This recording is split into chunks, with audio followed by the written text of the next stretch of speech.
এই ফকিরি করে দেশ চালানো যাবে না। মাননীয় স্পিকার, জনগণ কাজ চাই না, কাজ চাই। শকুনের দৃষ্টি ইসলামী ব্যাংকের উপর পড়ার কারণে আজকে এই ব্যাংক বিধ্বস্ত হতে চলেছে। এর আগে ফ্যাসিস্ট দলের পক্ষ থেকে বাপ বেটির বাক্স বলা হতো, উঠলে পরেই সোজা চলে যেত বাপের কাছে বেটির কাছে, আর কোনো কথা নাই।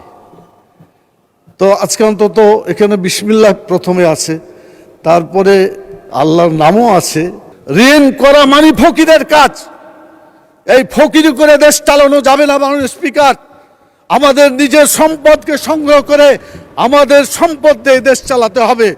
ঋণ করে ঘি খাওয়ার মতো পরিকল্পনা করলে এটা আমাদের জাতি এবং দেশ ক্ষতিগ্রস্ত হবে বলে আমি মনে করি। সুদকে বন্ধ করে ইসলামী অর্থনীতি চালু করার একটা চেষ্টা ইসলামী ব্যাংক করেছিল, কিন্তু শকুনের দৃষ্টি ইসলামী ব্যাংকের উপর পড়ার কারণে আজকে এই ব্যাংক বিধ্বস্ত হতে চলেছে। মদ এবং বিড়ির কথা বলা হয়েছে।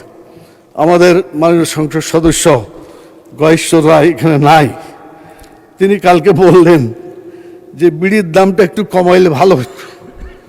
মাননীয় স্পিকার, আমাদের মাননীয় প্রধানমন্ত্রী বিড়ি যাতে না খায়, নেশাদ্রব্য যাতে না খায়, মদ যাতে মানুষ না খায়, সেজন্যই তো দাম বেশি করেছে। এজন্য তাকে ধন্যবাদ আমরা জানাই।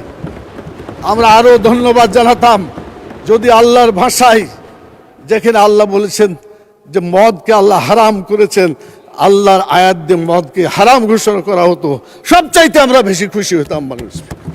এই জন্য উনি বিড়ির কথা কমাইতে বললেন কেন আমি বুঝলাম না।